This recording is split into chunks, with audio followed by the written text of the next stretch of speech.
All right, so we're going to go ahead and get started. Hi, everybody. Welcome to our career workshop on careers at the RNC. Thank you for joining us. Today, the people that we have coming in to speak with you are Casey Richmond. So when I say your name, if you could just wave so they know who you are. Casey Richmond is the Internship Program and Special Projects Coordinator at the RNC. Alexandra Knowles is the Youth Engagement Director. And Louis Bertolotti is the Targeted Engagement Coordinator. So they've got a short presentation for you guys. They're going to chat about the internship program, some digital organizing that they're doing, and we'll leave some time at the end to do question and answer. But if anything pops into your mind during the session, feel free to just put it in the chat box and they'll answer the questions throughout. So to our guests, if each of you could introduce yourself, talk a little bit about the path that got you to where you are today, as well as what you do on the day-to-day at the RNC, that would be great. Yeah, so thank you so much for having us, Paula, and thank you everyone for tuning in. We're really excited to be able to talk to you a little bit more about ourselves and our work at the RNC. So as she mentioned, I am the Internship Program and Special Projects Coordinator at the RNC. So basically what I do is I help run our internship program, and then I also help with talent acquisition and that sort of stuff. I also get to do a lot of different employee engagement activities. So one of my favorites that we have done is last year for Mental Health Awareness Month for employees to be able to come up, and we had like DIY stress balls. We also had people from like the gym that we work with to be able to talk about kind of like physical health. We did like a squat test, like different things to be able to get people kind of engaged, and then also handed out materials on our benefits that cover mental health, that sort of stuff. So a little bit about me and how I kind of got to the RNC. So I am originally from Indiana. I went to Ball State University Political Science. So that is something that's kind of really broad, and I wasn't sure exactly what I wanted to do with that. So I ended up doing 3 different internships. I interned with my congressman in his district office, and then I interned with the Heritage Foundation in their healthcare policy department. And then lastly, I ended up interning with the Leadership Institute. And then while I was at the Leadership Institute, I ended up interviewing for a position with the RNC, and I ended up getting that. And that's kind of where I got to where I am today. I actually started at the RNC April 16th of last year. So I just kind of reached my full year month, and I really enjoy working here and kind of the work that I do. So next, I'll just kind of hand it off to Alexandra. She wants to talk a little bit about herself and what she does. Awesome. Thanks, Casey. Well, like Casey said, I'm Alexandra Knowles. Actually, my role is to expand the youth base for our party and our candidates. And I do that in a variety of ways. Number one being through our training program. So we have a whole program called TVLI, in which we conduct trainings for activists all across the country on a plethora of different topics that they can use when they go out into the field, when they're talking to voters, or even just being our little warriors on social media for us. So I conduct these trainings for young voters, students all across the country. And then I identify people who would be interested in getting involved in the campaign and help bolster our field program and our field staff by directing those students that we train every day and getting them jobs in our field program. A little bit about me. I have been working in youth politics for 3 years. It's something that I'm really passionate about. Now that the youth vote is the largest voting bloc in the country, I think it's more important than ever. But I didn't always know that I wanted to get involved in youth politics. So I went to school at the University of Texas, and I went in as a communications major. Didn't really think, I was a political communications major, so I knew I liked politics, but I really thought that communications was going to be what I made a career out of. It wasn't until I started interning and volunteering on campaigns in Texas that I realized I kind of had the campaign bug, and this was a side of the public policy process that really sparked my interest. So I internet nonprofits, volunteer campaign, went to Virginia, and I served as the statewide youth director for a campaign in 2017. In 2018, I went and worked at Leadership Institute, where Casey also interned, and I conducted our youth training. So I went from college campus to college campus, teaching students how to get involved in the public policy process. And now I'm at the RNC, kind of doing that exact same thing, but actually specifically directing these students that I'm teaching every day to our Trump Victory program and our campaigns across the country. So I'll pass it off to Lewis now. Yeah, thank you, Alexandra, and thank you everyone for joining. I know it's a weird time, but we are adjusting well, I think. So thank you for being here. My name is Louis Bertolotti. I work with Alexandra on our strategic initiatives team. And I have the unique vantage point in that I, up until about 2 months ago, was a part of the HR team with Casey, working on the internship program as well. So I'm kind of like both literally on my screen at least and figuratively in between Casey and Alexandra in the worlds that they occupy. But in terms of my own background and my, kind of what got me to where I am today, I went to Georgetown's Midwestern campus, also known as the University of Notre Dame. And while I was there, I was very involved with all the, conservative groups on campus, College Republicans, Young Americans Foundation, et cetera. And upon graduating in 2017, I went to New York. I'm from New Jersey originally. So I went to work at a nonprofit in Manhattan, and we did sort of statewide politics on the state level. Prior to that, I should mention, I was a serial intern with Governor Christie, both in his gubernatorial office as well. And like Casey, I started about a year ago here at the RNC. My role now in targeted engagement, I work with a lot of very specific groups that we're trying to activate and make sure they have the resources they need for November and beyond. So that would be the Second Amendment community, the farming community, the NASCAR community, pretty much everything. So happy to be here to talk about all that. And Casey, I'll pass it back off to you. Well, thank you. So we have a presentation that Alexandra is going to pull up. And give a moment for that. So the first, we are currently accepting applications for our fall internship program. So if that is something that you're interested in, I believe our contact information is at the end. So feel free to shoot me an email and I'm happy to give you more information about that. Okay.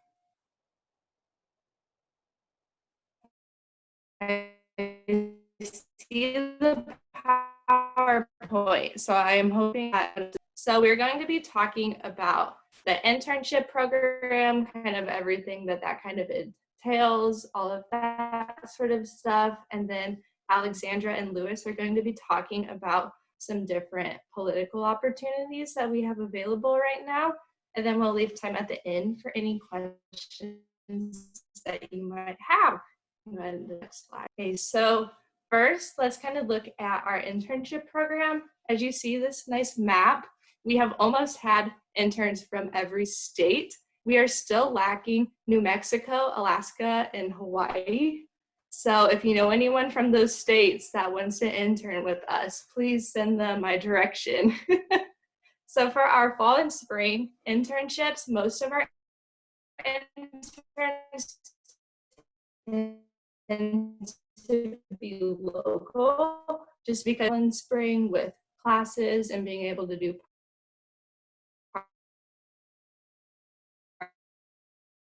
part-time internships as well. So that's something departments at the RNC. So as you can see, there is a lot of different things that we do. It's not all campaign. There's kind of a lot of different factors that kind of create the RNC. So if you think that, oh no, like I'm really interested in the RNC, but I'm studying to have internships for every skill set. So say you are interested in computer science, a great fit for you might be our technology department that does a lot of the coding and building and all of the computer stuff that I don't understand. And then let's say opportunity for you to be able to kind of build those skills and learn more about kind of what our attorneys do. Or say you're studying marketing, we want a marketing department or advertisement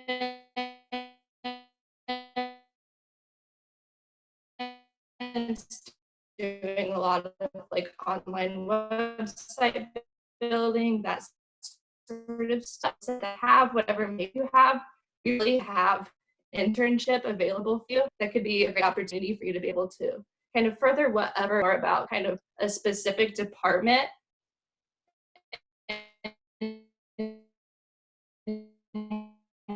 how you can play. So one big part of our internship program is being able to kind of work within your department. Another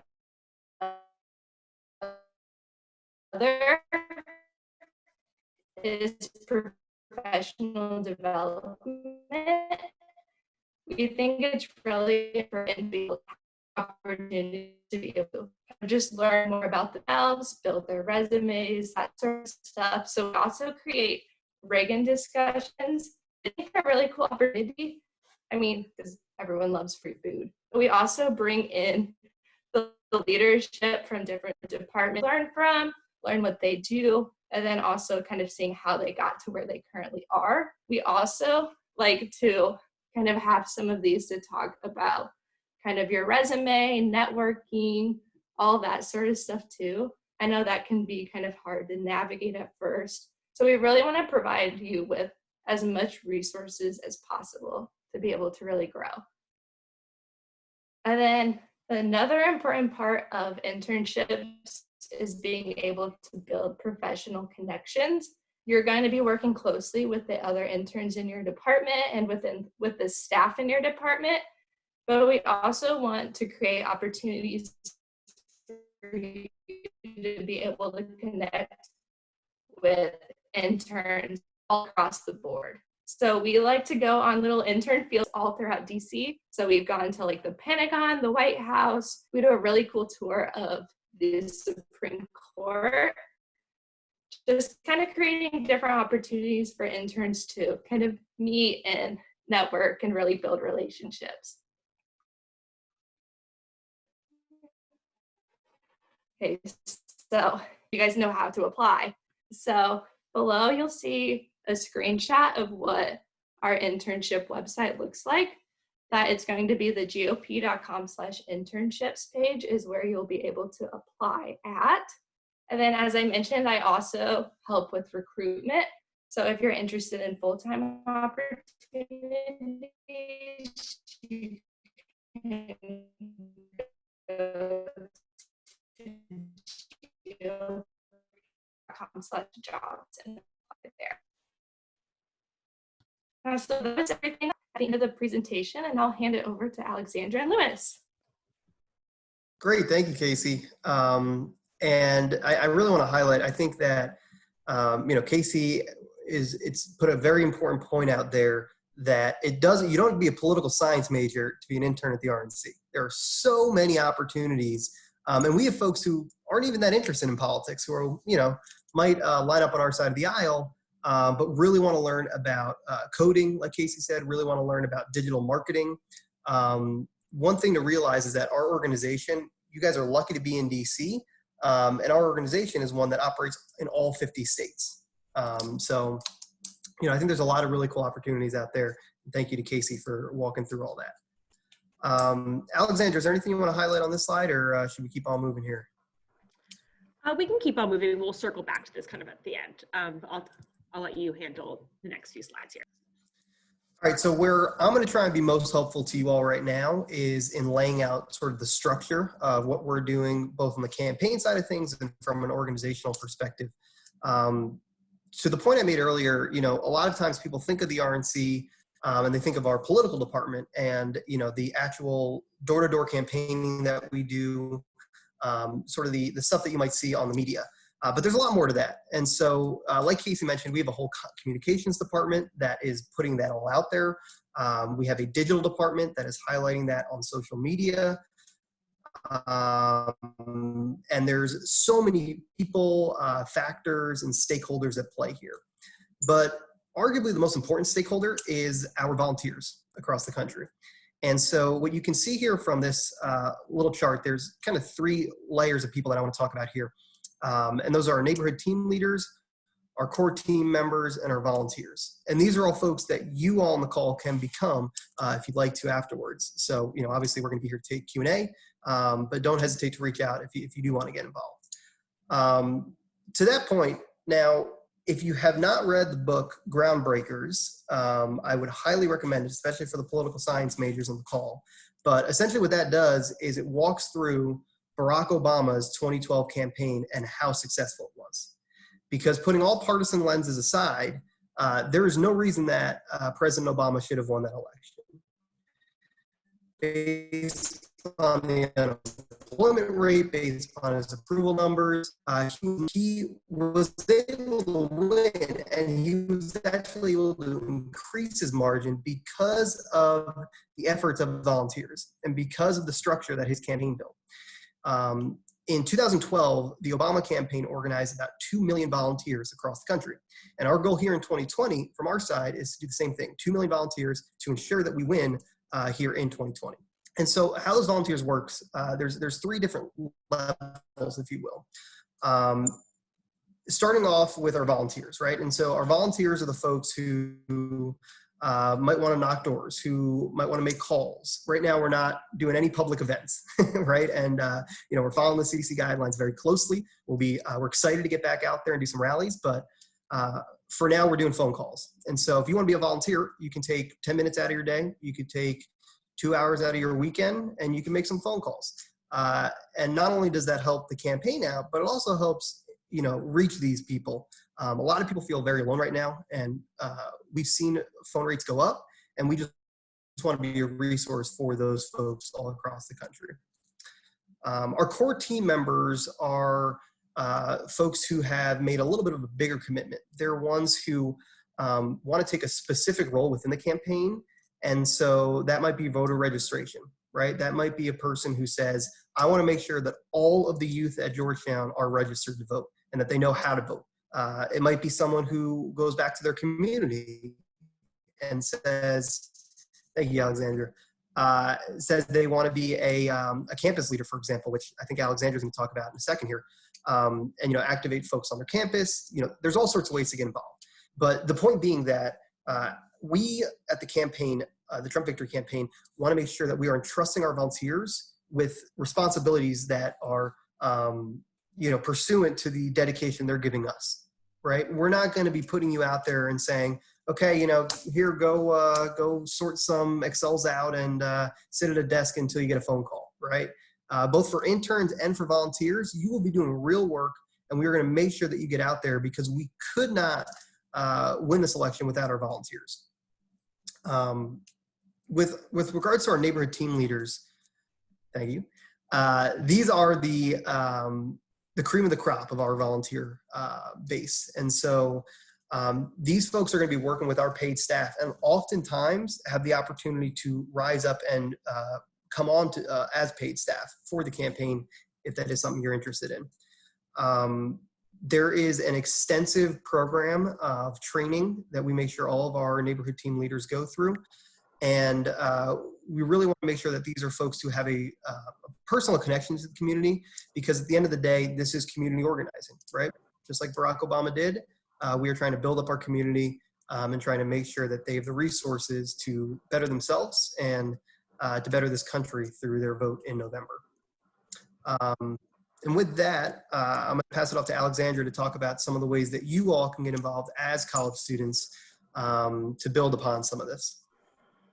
Awesome. Thanks, Lewis. And I just want to remind you guys, if you have any questions for us, I'm happy to stop anytime in the next 5 minutes here and take your questions as they roll in. Otherwise, we'll stop in about 10 minutes here and all three of us, both Lewis, Casey, myself, will be happy to answer any questions you might have. So you might be sitting at home right now. Maybe some of you are still in DC. Maybe you're locked down with your parents right now. And if you're anything like my brother and sister who are in high school and college, you're wondering, how am I going to build my resume? So I am setting myself up for political success, or even just career success. Maybe there's some folks who are not political science majors on the call today.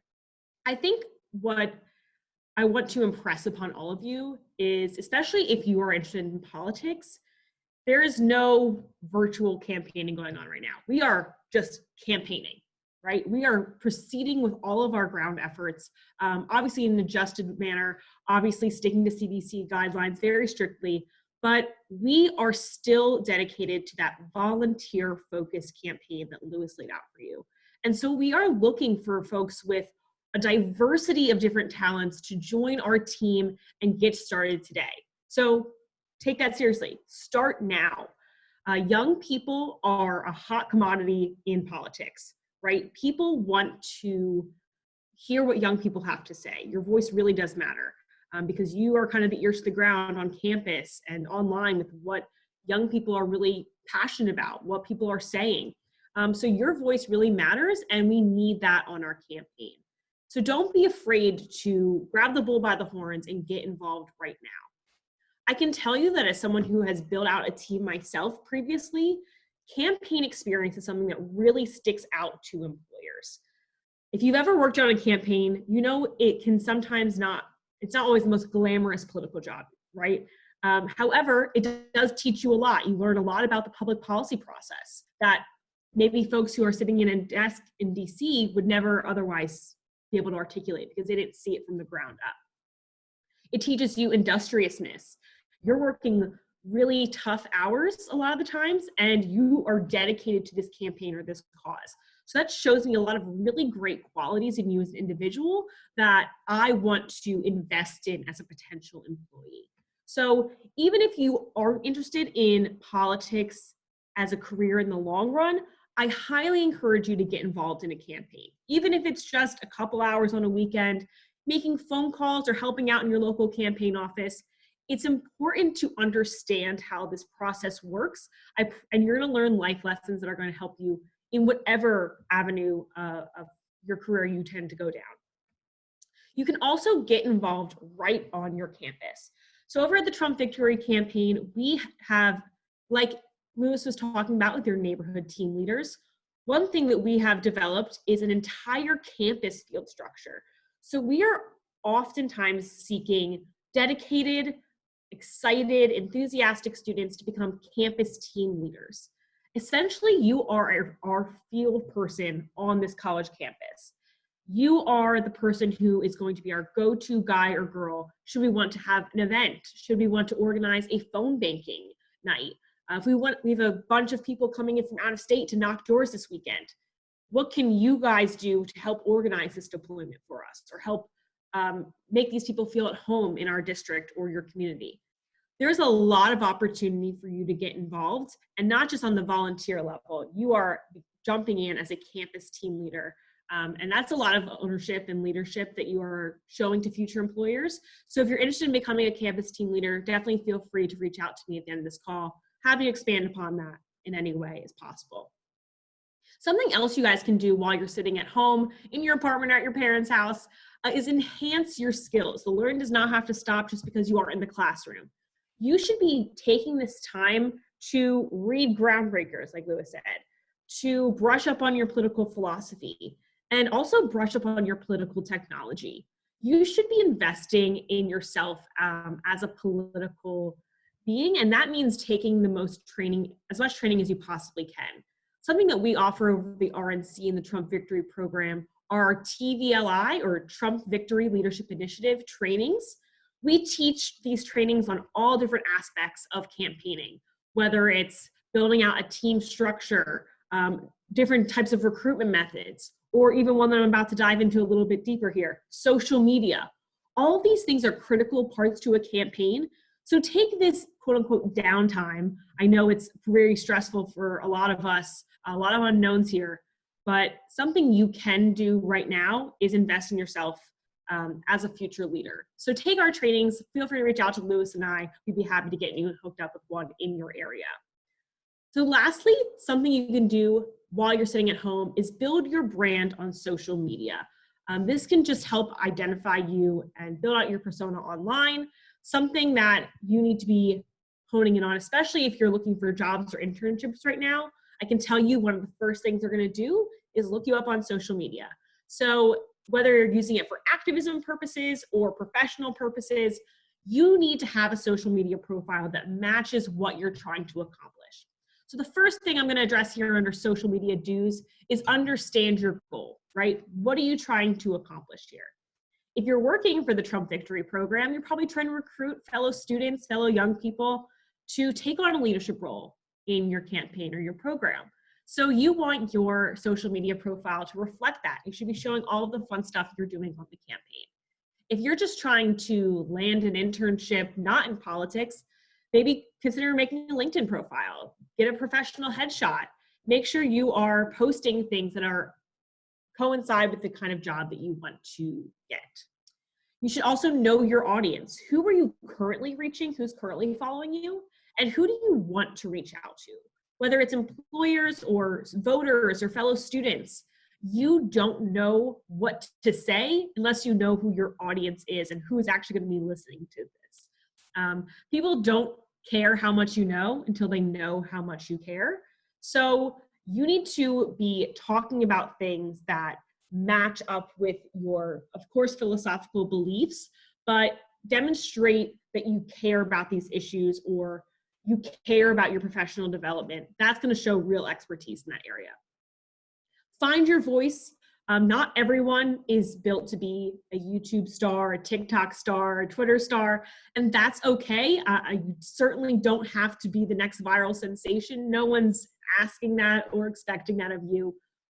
Just make sure that your social media presence matches your profile, right? You don't want to create this grandiose appearance online and then you go in for an interview and what you said on Twitter doesn't match how you present yourself in this interview or even your values. So be consistent, find your voice, and then stick with it. Don't try to imitate anyone else. You really have to be yourself, especially as a young person. People really want you to be authentic, and that shines through, and that's going to help you build a following. Engage with others. Follow people that you emulate. If you're trying to organize people for a campaign, follow people on the campaign. If you're trying to get an internship on the campaign, follow people who work for the RNC or the Trump Victory Program. Start liking, retweeting them. Feel free to, they're going to be posting about different events that they're hosting. So feel free to use as a kind of Eventbrite of sorts. People post on the campaign about all the different events and trainings that they're hosting on their Twitter, on their Facebook.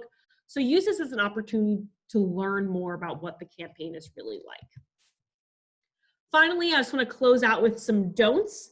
I know that we are a very social media focused generation. We're a very technologically savvy generation. I know it's very difficult for us to do just about anything without our phone about 2 inches from our face.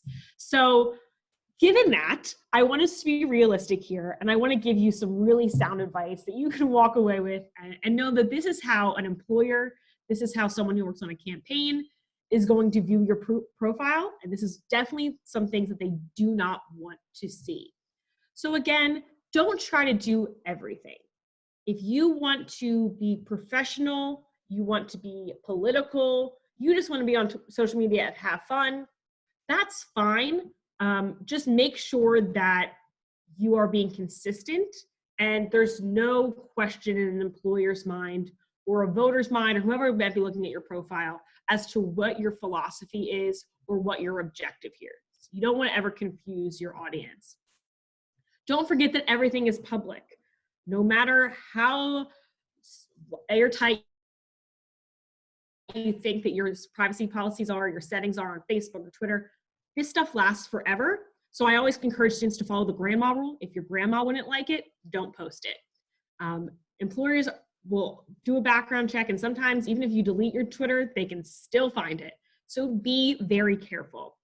One of the best things you can do to make sure that you're not posting anything too sensational, is to not engage with trolls. If you are involved in politics and you are on social media, you know exactly what I'm talking about. Someone who might not agree with your philosophical standpoint, someone who might not agree with the candidate you're supporting, but definitely just wants to get into the weeds in the argument with you. They're gonna come at you with every your mama joke you can think of, but the key here is don't engage. It's not worth your time. I can't think of, you know what, you're right, I'm gonna vote for your candidate now. So keep everything positive. Don't go to the negative. Don't engage with the social media trolls. It only will get you in trouble. Just know what you stand for, know what your objective is, and keep on powering through with that. Don't treat social media as a soapbox, excuse me. Remember, the point of social media is to engage with other people. So don't go out there and just espouse your viewpoints. Obviously, you want to, if you're trying to build a political profile, you want it to be obvious where you stand politically. But this is not the place for arguments or rants, or this person is supporting this candidate, or that person's knocking on doors, or that person's making phone calls. They're engaged in the public policy process. I want to be too. So remember that you do have an audience, whether it's 5 followers or 5,000 followers. Everything that you post matters. Everything that you post will spark engagement in some way. So make sure you're curating your content that fits that viewpoint. And I just wanted to close by giving you guys all of our contact information. Something that I think everyone needs in politics is a mentor, or even someone they can just ask questions, you know, hey, Casey, can you take my resume really quickly? Hey, Lewis, I'm interested in really honing in on my political technology skills. Can you direct me to a good training I can take this week? I just wanted to impress upon all of you that we are here to be a resource to you. If you are interested in getting involved with the Trump Victory Program or the RNC, you have any questions for us at all, this is our contact information. Feel free to reach out at any time. I know all 3 of us would be happy to answer any questions that you may have. And we look forward to seeing you all engaged in 2020. With that, I will kick it back to Casey. Well, thank you, Alexandra and Lewis, for that. Now, if anyone has any questions, we're happy to answer them. And I should note that any questions are off the record. Just FYI, our comms department would be very happy for of saying that. I have one. I was wondering sort of what the relationship is like between the national headquarters and some of the state party committees. Like I applied, for instance, to work for the Pennsylvania Republican Party. I haven't heard back yet, but I was just wondering if you guys do collaborations, if you have people who kind of, yeah, just sort of that relationship. Yeah, I'm happy to take this one. So essentially it depends upon the state. It's different in every state. We have 17 target states across the country right now that we are hoping to convince voters to vote for the president in 2020. And in all of those states, we have a state director and we have a very built out field staff underneath them, underneath the RNC. And so for those states, we work very closely together. For some other states, they have their own state party apparatus and we're not in as close as communication. But I do know that Pennsylvania is a state we work very, very closely with. So please don't hesitate to reach out to us afterwards.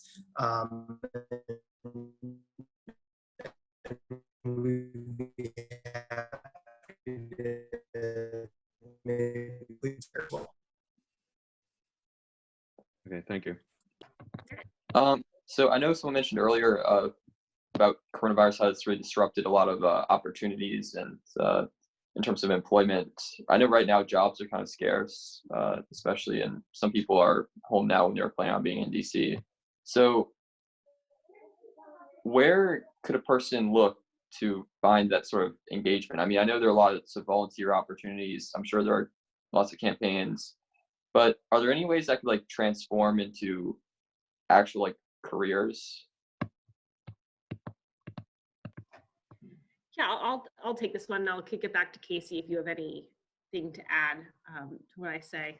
I would just encourage you to take this time to really perfect your resume, make sure that it's presentable for any employers. And this might be a unique situation in which you kind of have to kind of chase your own destiny here, right? I know a lot of companies are either doing remote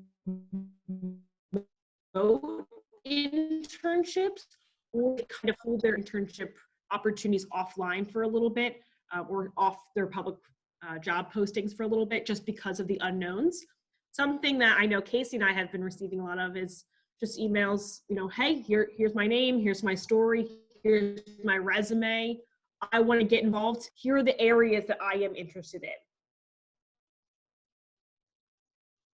And as someone who would be looking for an intern or an employee, that stands out to me. That shows me that you are a go-getter. You are not going to sit at home, put your feet up, turn on the Netflix, turn on the Xbox. You're ready to get at it, right? And whether it's with the RNC, with the Trump Victory Program, or a different internship, you know, I think this might be a really unique opportunity for a lot of you. It seems scary, it seems dangerous, but you might be able to say, hey, I want to do social media for your company. What are different opportunities? I'm willing to work remotely. Let them know you exist, that you're willing to work remotely, and the specific areas that you're interested in. And I think you're going to have a lot more success than you think. Just because a lot of companies don't have paid opportunities right at this moment, but reaching out and showing that you're interested and like you want to volunteer, you want to help is a great way to kind of build a connection. So maybe once companies are able to kind of find that stability again, you'll be able to get one of those paid opportunities. Is there any other questions? I was wondering about how many hours per week is a part-time internship? Yeah, so something that we really like to do is be flexible with interns, because we know that you all are trying to take classes in the fall and the spring. So we'll really work with your schedule. We do like, if possible, like around 20-ish hours, just so that you're able to really be able to kind of learn the skills within the RNC and really be able to kind of maximum impact still, but we're definitely able to work on a case-by-case basis.